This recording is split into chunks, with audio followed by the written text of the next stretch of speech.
Hi, my name is Sam. I'm a service advisor with Oakridge Ford, and today we're going to discuss one of the options you have available when bringing in your vehicle for service. Your vehicle is an essential part of your day, and it can be hard to navigate your day without it.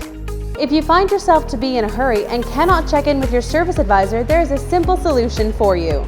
The drop box is fast and easy. Just park your vehicle on the service side parking lot. Grab an envelope from our night drop box.